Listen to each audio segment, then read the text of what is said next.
선조 25년 일본 토요토미 히데요시가 일으킨 임진왜란과 정유재란으로 혼란하고 어수선하던 조선은 전쟁 이후 약 120년이 지나면서 영조시대를 맞이하였습니다. 사극 드라마의 단골로 출연하는 장희빈이 살던 시대인 숙종임금 때 한 명의 신데렐라가 있었습니다. 7살의 어린 나이로 궁궐에 들어가 무수리로 살았던 최 씨는 왕족의 시중을 들면서 관련된 업무를 보는 나인들의 세숫물과 청소 등 허드렛 일을 하던 여자 하인이었습니다. 이가 바로 무수리 출신인 화경숙빈 최 씨로 그녀의 아들로 태어난 임금이 영조입니다. 영조의 비는 정성왕 후로 부부간 금실이 나빴는데 이 때문인지는 몰라도 둘간 자식이 없었습니다. 그러다 영조 나이 26세 때 후궁 정빈희 씨 사이에서 첫 번째 아들이 태어났는데 그가 바로 효장세자입니다. 하지만 효장세자는 9세의 어린 나이에 죽고 말았습니다. 효장세자 사후 7년이 지난 42살, 비로소 후궁 영빈이 씨와의 사이에서 늦둥이 아들이 태어났습니다. 이때 영빈이 씨 나이도 40살이었습니다. 그동안 대를 이을 자식이 없어 초조하던 영조는 비로소 귀한 자식을 얻고는 그를 첫 번째 비였던 정성왕후의 양자로 삼았습니다. 영조의 첫 번째 비인 정성왕후가 자식 없이 64세의 나이로 승하하자 당시 66이었던 영조는 15살인 김한구의 딸을 계비로 맞아들였는데 이가 정순왕후입니다. 정순왕후는 자식을 두지 않았고 결국 정성왕후의 양자인 장원세자가 유일한 왕위 계승자가 되었습니다. 귀한 자식이었던 장원세자는 어릴 때부터 영특하여 영조의 사랑을 듬뿍 받았으나 관심이 너무 지나쳐서 조그마한 잘못에도 영조의 엄한 꾸지람에 차츰 불안과 공포증이 심해졌고 급기야는 폭력적인 행동으로 내시와 나인들을 여러 명 죽이는 등 비정상적인 행동을 일삼았습니다. 결국 분노가 폭발한 영조는 세자를 폐하고 쌀을 담는 뒤주속에 8일간이나 가두었으며 세자는 27살의 나이로 생을 마감하였습니다. 이 세자가 바로 영조의 아들 장원세자인 사도세자입니다. 사도세자는 사후 영조가 아들을 생각하며 지어준 이름이라 합니다. 자식이 가슴에 맺힌 영조는 그의 손자이며 사도세자의 아들이었던 정조를 끔찍이 사랑하였습니다. 하지만 죄인의 아들인 이유로 효장세자의 양자 신분으로 왕위에 오른 정조는 당파가 한창이던 시대에 힘의 균형을 유지하는 당평책을 쓰면서 비교적 국정을 잘 이끌어 나갔습니다. 할아버지 영조와 더불어 국정을 잘 이끌어 나가던 정조에게는 어린 세자가 있었는데 사후 왕권의 약화를 우려하여 노론 계열이었던 김조순의 딸을 세자빈으로 내정하여 김조순으로 하여금 세자를 보필하는 임무를 부여하였습니다. 김조순은 21살에 문과에 급제하여 이조판서까지 지낸 인물로 문장과 그림의 소질이 있었으며 외적인 성격은 어느 한쪽에 치우침이 적은 유연한 성격으로 원만하였으며 정조의 두터운 신임을 얻었습니다. 정조가 47살의 나이에 병으로 사망하자 당시 11살이 된 어린 순조가 왕위로 즉위하면서 영조의 계비인 정순왕후의 수렴청정 시대가 열렸습니다. 정순왕후는 자신의 친가인 경주 김씨들과 노론 벽파 인사들을 등용하고 남인, 소론 시파들을 축출하였습니다. 시파란 사도세자 왕위 계승을 찬성하고 정조의 탕평책을 지지한 세력인 반면 벽파는 사도세자의 왕위 계승을 반대하고 정조의 탕평책 추진을 반대한 세력을 말합니다. 1801년 당시 조선에는 천주교가 널리 퍼지고 있었는데 이미 정조 때 남인이었던 윤지충이 모친상에서 제사 대신 천주교식으로 지내면서 사회적 혼란으로 참수를 당한 사건인 신해박해가 발생하였으나 정조는 이 사건을 확대하지는 않았습니다.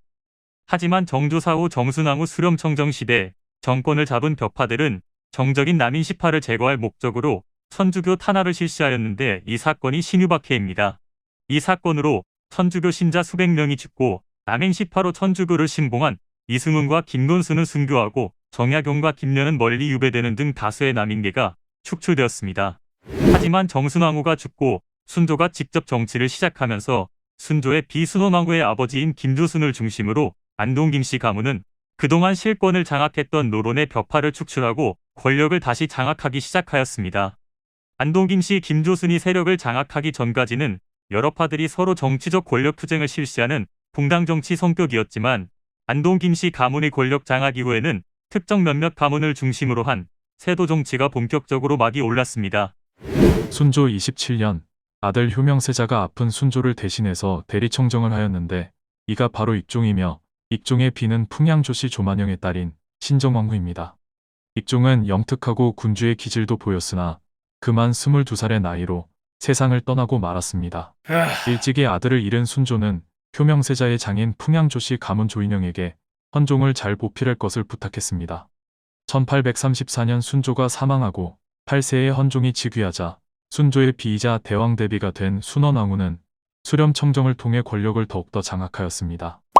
한편으로는 순원왕후 친정인 안동김씨 김조순 가문은 효명세자 장인 풍양조씨 가문과 세력 균형을 유지하면서 국정을 운영하였습니다. 하지만 헌종이 친정을 실시하면서는 안동 김씨의 세력을 견제하였으나 그만 23세의 나이로 승하하면서 실효성을 보지 못하였습니다. 헌종이 죽고 후사가 없자 순원왕후는 차기 왕을 내정하기 위해 강화도에서 남욱군으로 살고 있던 정조의 이복동생 은원군의 손자를 양자로 입양하여 왕으로 계승하였는데 이 임금이 바로 철종입니다. 철종은 왕비 간택을 통해 왕비로 맞아들였는데 이가 바로 철인왕후입니다. 철인왕후 역시 안동 김씨로서 왕권은 더욱 약화되고 안동 김씨 세력들은 국가의 권력 기구인 비변사를 중심으로 완한 권력을 장악해 나갔습니다. 본격적인 세도 정치가 시작된 순종왕후 아버지 김조순은 병조판서, 이조판서, 대제학 등에 봉해졌으나 비변사의 유의 자리인 제조라는 직책도 유지하였습니다. 비변사 최고직인 도제조가 전현직 3회정이 겸직하는 자리로 실질적인 권한은 없었으며 자리에서 물러나면 실권이 없어지는 반면 상시직인 2인자 제조 직책은 실질적인 권한을 행사하는 막강한 자리였습니다. 비변사는 조선의 정치기구 중 하나로 원래 조선 초외구와 여진족의 잦은 침입에 효과적인 대책을 수립하기 위해 영조와 국경 방어의 경험을 가진 인물들로 구성된 임시기구였습니다. 하지만 삼포해란, 을묘해변을 거치면서 독립된 기구로 발전하였으며 임진왜란이 일어나자 국난을 수습하고 전쟁을 수행하는 기관으로 확대 발전하였습니다. 이후 권력은 더욱 강화되어 의정부와 육조를 중심으로 하는 행정체제는 무너지고 명실상부 국무수행 기능을 포괄하는 조선시대 최고의 국가 의결기관이 되었습니다. 조선시대 후기의 인사제도나 과거제도는 자연히 세도 정치 세력에 의해 영향을 받아 부패해지고 부정으로 직위를 얻은 자들은 이를 만회하기 위해 백성들을 쥐어짜는 병폐가 만연하는 등 격변하는 세계 정세에는 눈을 뜨지 못하고 나라 내부는 점점 부패해갔습니다. 1861년 4월 전라 좌수사에서 탐관오리로 처벌받았다가 다시 경상우도 병마절 도사가 된 백낙씨는 진주 목사와 결탁하여 막대한 이자로 환곡을 거둬들이다 합정에 폭발한 진주민중항쟁을 시작으로 제주도를 비롯한 전국적인 농민봉기가 발생하면서 조선의 정치 이념과 지배체계는 한계점이 드러나고 국군은 더욱 기울어져 갔습니다. 철종이 후사가 없이 33살의 나이로 승하하자 흥성군 이하응은 익종비였던 신정왕후와 평소 친분을 쌓으면서 그의 둘째 아들이 익종의 양자로 들어가 왕위를 계승하도록 하는데 성공하였는데 그가 바로 고종입니다. 철종의 뒤를 이어 고종이 집권하자 아버지 흥선대원군은 효명세자의 빈이자 고종을 왕으로 만들어준 신정왕후와 뜻을 같이 하면서 안동김씨의 세도정치 척결과 비변사 폐지를 단행하였습니다. 대원군은 안동김씨 중심의 권력을 분산시켰으나 본인의 정치개혁을 강화하기 위해 협조적인 안동김씨 일부 세력의 재등용은 물론이고 집안이 단촐한 여흥민씨 집안에서 고종의 비로 민비를 맞아들였습니다. 하지만 고종이 친정을 실시한 후 권력이 강화된 민비는 대원군을 실각시키고 친족인 민씨 일가들은 주요 요직을 장악하게 되었습니다.